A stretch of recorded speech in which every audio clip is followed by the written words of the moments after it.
안녕하세요. 사연부자입니다. 오늘도 방문해주신 분들께 감사드리며 사연 들어가기에 앞서 구독 버튼 꾹 눌러주시면 큰 힘이 될 것 같습니다. 제 사연 끝까지 들어주시는 분들 복 많이 받으시고 대박 나시고 부자 되세요. 그럼 사연 시작하겠습니다. 안녕하세요. 사연을 듣다 보니 제 구구절절한 사연도 함께 나누고 싶어서 이렇게 사연 신청을 하게 되었습니다. 저는 미국에 살고 있는 30대 여자예요. 한국에서 살다가 미국으로 부모님과 함께 이민을 와서 20년 넘게 살고 있는 시민권자입니다. 제가 유년 시절까지는 한국에서 학교 생활을 해서 한글은 잘 배우게 된 것에 참 다행이라고 생각하며 그렇게 살고 있어요. 영어는 재미없는데 한글은 어찌나 아름답고 자랑스러운지요. 저처럼 이민 오신 분들은 잘 아실 거예요. 저는 유부녀이고 신랑과는 정말 우연히 만나게 됐습니다. 10여 년 전 이탈리아로 배낭여행을 간 적이 있어요. 저는 혼자 여행을 간 터라 한국인도 그립고 해서 한국인이 운영하는 한인 민박에서 머물렀어요. 거기는 저녁 때만 되면 여행객들이 큰 거실에 있는 식탁으로 나와 모든 사람들이 함께 어울리고 맥주 사서 야경 보면서 서로 살아온 얘기도 하며 마시는 그런 문화가 있어요. 대부분 한국에서 온 분들이었고 저는 1.5세대 이민을 가서 미국에서 살았던 사람이었기에 저한테 관심을 주는 친구들도 꽤나 있었습니다. 그중 키가 크고 얼굴이 하얗면서 인상 좋은 한 남자가 있었는데 지금의 남편이 되었어요. 처음 남편을 볼 땐 호감은 있어서 제가 먼저 말을 걸었거든요. 저기요, 혹시 무슨 일 하세요? 라고 하니 그 남자는 저는 군제대하고 바로 여행 왔어요. 한국 가면 복학해야 되는 학생이에요. 라고 했어요. 저는 미국에서 사는 사람이니 그렇게 설렘만 만끽하며 예쁜 추억으로 그 남자와의 기억을 남기게 되었죠. 그때는 카톡 같은 게 없어서 혹시 몰라서 메신저랑 메일 주소만 서로 교환을 했어요. 그러다 몇 년 후에 모르는 메일 주소로 편지가 하나 왔어요. 처음에는 스팸인지 알고 지울까 하다가 안녕하세요, 저예요 라는 제목에 궁금해서 열어보니 그 남자가 주재원으로 내가 살고 있는 곳에 온다는 겁니다. 그렇게 드라마 같은 우연한 만남이 다시 이어졌고 주재원 기간 동안 좋은 풍경들과 레스토랑에 가서 데이트도 하고 그랬어요. 그렇게 주재원 기간이 끝나는 시기가 됐고 한국으로 돌아가야 되는데 서로 너무 잘 맞았고 심지어 너무 애틋했기 때문에 결국 저희는 결혼을 하게 되었습니다. 결혼 날짜는 시모가 정해주는 날짜로 했고 그렇게 한국과 미국을 오가며 한 번씩 양가 집안을 생각해서 2번 하게 되었어요. 사실 제 직업이 약 처방하는 간호사인데 경력이 많지 않아서 스케줄이 아침, 오전, 오후로 왔다 갔다 했지만 신혼생활은 너무 즐거웠어요.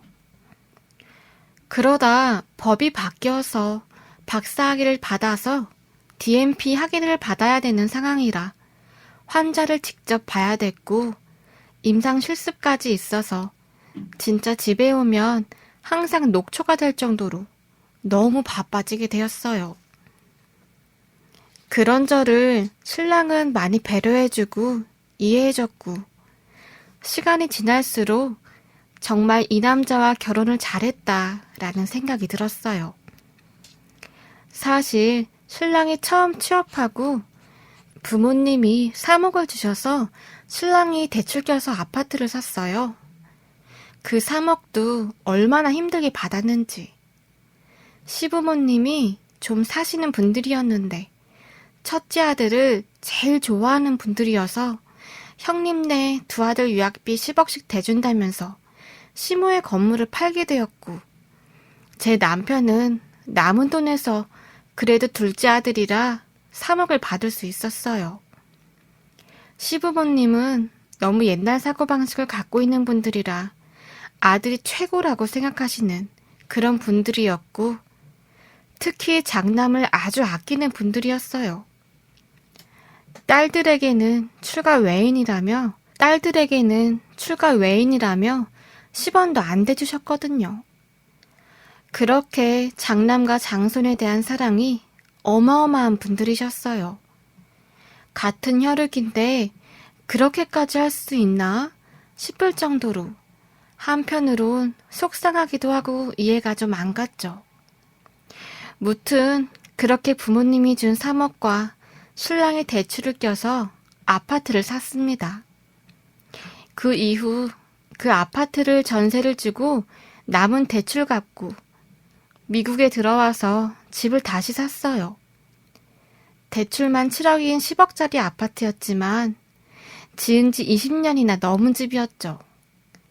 방 3칸에 화장실 2칸이라 그래도 둘이 살기엔 괜찮다 싶어서 산 건데, 그때부터 시부모님은 미국 생활 어떠냐며 일주일에 한 번씩 전화가 오셨어요. 며느라, 미국 생활은 어떠냐?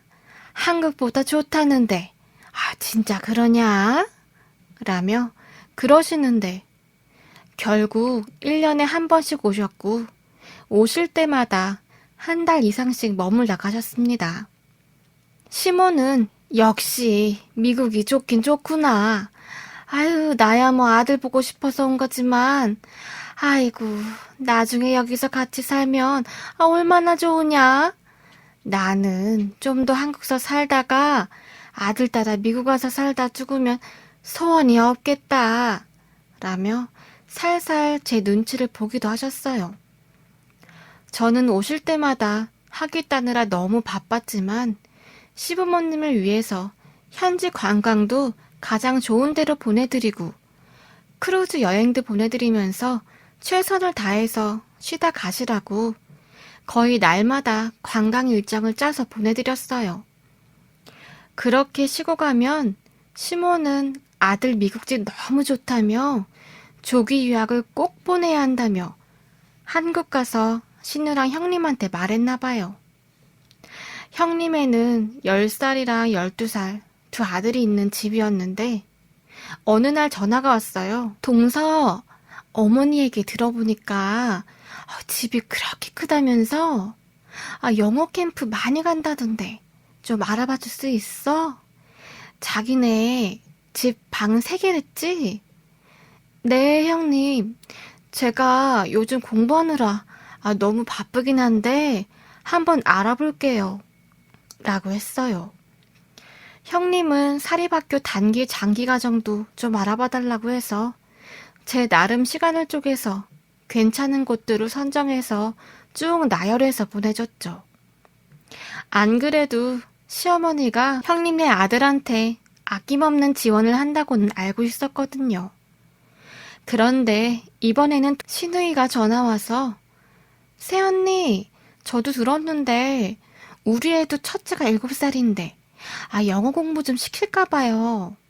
저희도 알아보는 중이라 좀 같이 알아봐 줄 수 있죠? 부탁 좀 드릴게요.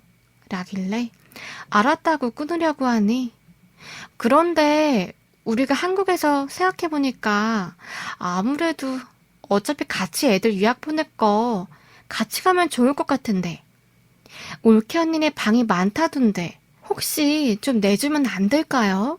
라면서 자꾸 여름부터 우리한테 애를 보낸다는 겁니다. 저는 말했어요. 죄송한데 저희 둘 다 애 안 좋아해서 애 없이 사는 딩크족에다 제가 학위 따느라 진짜 너무 바빠요. 애들 오더라도 봐드릴 수가 없어요. 진짜 죄송해요. 라고 했더니, 그랬더니 신우는, 아니, 생각보다 그렇게 해줄 거 없다고 하던데.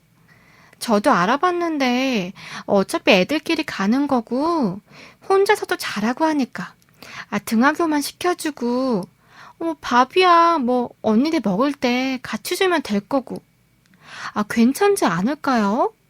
라는 겁니다. 진짜 속 터지는 소리였어요. 그렇게 애 키우기 쉬웠으면 저도 나았겠죠.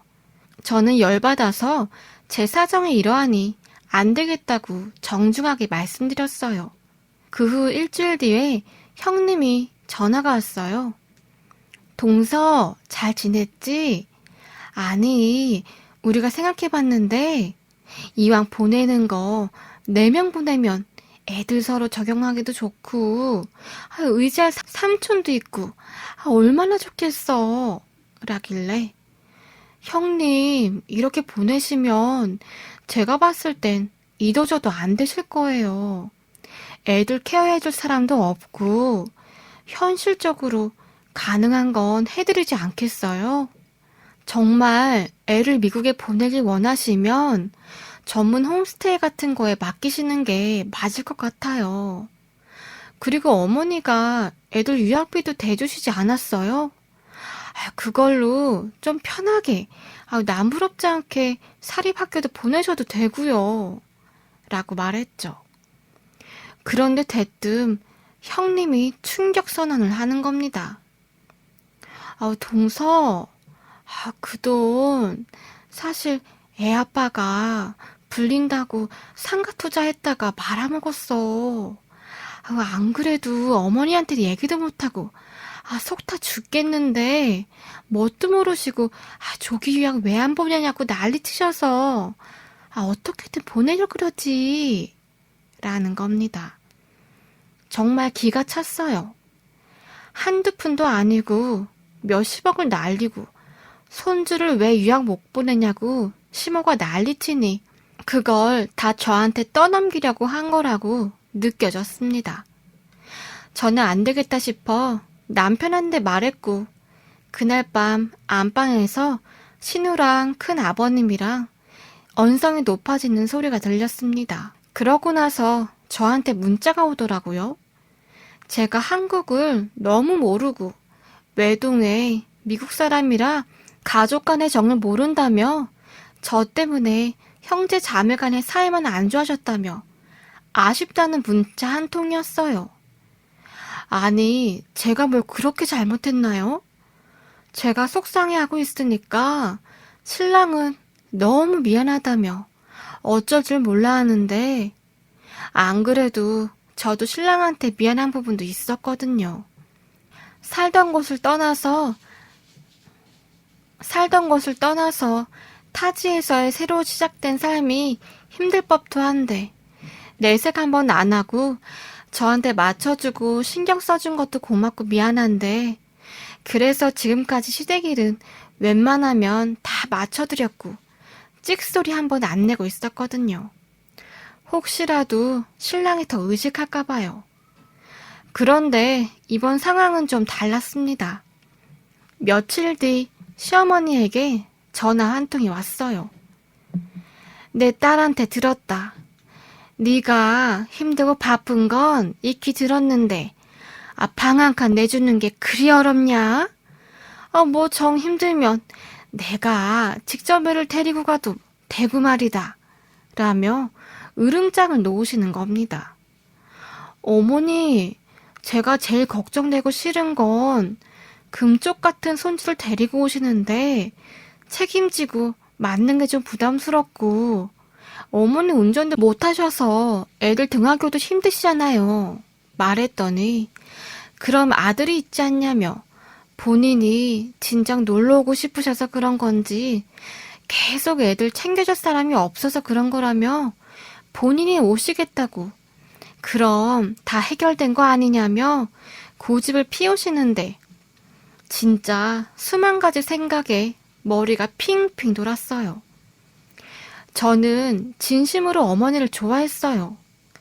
내가 사랑하는 사람, 남편을 낳아주신 분이니 잘해드리고 싶었고, 제가 좀 힘들더라도 미국 오면 잘해드리고 싶어서 제 부모님 보면서 늙어가는 모습에 남편도 어떨까 싶었고, 그래서 진심으로 잘해드렸어요. 그런데 짝사랑이었단 걸 깨닫게 되었습니다. 지금 사는 게 너무 정신없고 바쁜데 계속 신우이의 형님의 시모까지 계속 고집을 피우고 계시니, 그런데 한동안 잠잠해지더니 일이 마무리되나 싶었는데 더 큰일이 터져버렸습니다. 글쎄, 시어머니가 우리 엄마한테 장문의 문자를 보내신 겁니다. 정중하게 부탁하는 어투였지만 제가 형제 없이 미국에서 자라서 가족 간의 정도 없고 도리를 잘 모르는 사부인께서 좀 잘 타일러달라는 내용이었어요. 거기에 추가로 우리 아들 타양살이 하는데 혹여나 기죽이지 말고 고생하는 아들 며느리부터 잘 좀 부탁한다는 당부도 있었대요. 정말 뒷목이 확 땡기면서 기도 안 차더라고요. 갑작스러운 문자를 받고 당황하신 엄마가 그렇게 연락이 오셨고 제가 자초지정을 말했어요. 저희 엄마는 환갑이 넘으셔도 주변에 베푸는 걸 좋아하시고 참 인자한 분이셨어요. 저한테도 넌 혼자라 이기적일 수 있으니 항상 남에게 베풀라며 가르치시는 분이었고, 가끔은 신랄하게 비판하실 줄 아는 그런 분이셨거든요. 그 옛날 미국에 건너와서 살아남으셨으니 얼마나 강한 분이셨겠어요. 그런데 이 일로 저보다 더 분개하셨습니다. 은희야, 지금까지 너희가 잘 해나가리라 의심한 적 한 번도 없었는데, 아니, 사부인께서 이런 문자를 나까지 보내신 걸 보니 엄마도 더 이상 지켜볼 수만은 없겠구나. 아니, 집안일로 남편이랑 멀어질 필요도 없고 서로 미워하지 말고 너희 부부만을 생각하면서 그렇게 살아. 지금 김서방이 제일 곤란하고 마음이 아플 테지만 나도 좀 한마디는 해야겠다. 라며 남편과 통화를 하시는데 엄마가 신랑한테 말씀하시더라고요. 김서방, 지금까지 아들처럼 잘 챙겨주고 우리 딸이 자네 잘 챙기고 존중하며 사는 것 같은데 뭐 때문에 내가 사부인한테 이런 소리 들어야 하는가? 라고 하시면서 좀 언짢다고 말씀하셨어요. 나중에 신랑은 시어머니랑 통화를 했더라고요. 안 그래도 살면서 저한테 면목 없는 부분 많은데 이치에 맞지 않는 얘기 좀 그만하라고 했나 봐요. 시어머니는 3억이나 들고 갔는데 왜 면목이 없냐고 따지셨대요.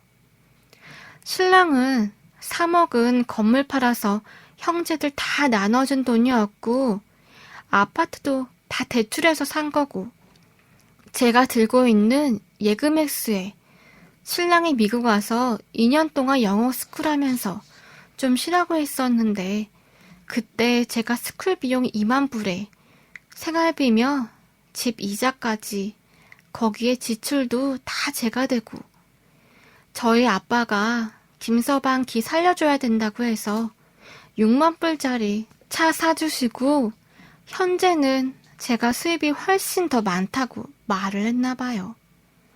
그러니 제가 연봉이 더 높으니 돈 얘기는 꺼내지도 말라고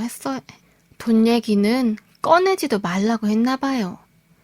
그랬더니 그렇게 나온다 이거지. 아니, 애초에 건물 팔아서 3억 준 것도 모든 형제한테 공평하게 배당된 거니까 그럼 이 집에 대한 소유권은 내가 되는 게 아니냐? 라고 시어머니가 그러시더니 신랑도 기분이 나빴는지 엄마, 지금 그게 아들한테 할 소리세요? 제발 기본적인 상식은 지키면서 사세요. 왜 그러세요 대체? 라면서 감정이 격해지면서 시어머니가 받은 돈 내놓고 그 돈으로 직접 집 사시겠다는 말까지 나왔나 봐요. 그래서 제가 그냥 돈 돌려드리고 마음 편히 살자고 했어요. 그랬더니 내가 평생 살면서 내돌이 못하면서 산 것도 없고 괜히 장모님까지 연락해서 내 입장만 난처하게 만들었으니 토해 놓을 필요도 전혀 없어. 그리고 시민권 따는 일 없을 거야. 분명히 또 땄다고 하면 줄줄이 소세지처럼 부모 초청하면 하실 것 같아. 라는 겁니다. 저도 더 이상 할 말이 없었고 그렇게 저희는 시부모와의 이혼을 하며 연락을 안 하게 됐어요. 그러다 5년이 지났고 한국에 들어갈 일이 있어서 신랑과 함께 가게 되었는데 계속 신랑이 머뭇거리는 겁니다. 아무래도 오랜만에 왔으니 고향이 그립겠죠. 그래서 남편한테 말도 안 하고 홍삼이랑 바리바리 사서 신랑한테 말도 없이 바로 택시 불러서 시부모님이 사는 동네로 가달라고 했어요. 신랑은 저한테 아무 말도 못하고 지그시 손만 잡아주더라고요. 고맙다고. 그렇게 내려서 시부모님 집에 갔더니 생각지도 못한 아들내미가 노니 엄청 놀라시는 표정을 하시며 그간 쌓였던 보고픔과 그리움이 밀려오셨는지 미안하다며 울부짖으시더라고요. 그새 시부모님 머리엔 하얗게 눈꽃이 내렸고 버선발로 나오시는데 저도 그런 모습을 보니 같이 울컥해서 또 펑펑 울고 참 시댁이라는 게 뭔지 만감이 교차하네요. 그래도 나이 들면 가족이 제일이라고 하잖아요. 살아계실 때 좀 더 잘해드리려고 합니다. 제 사연 들어주셔서 감사합니다.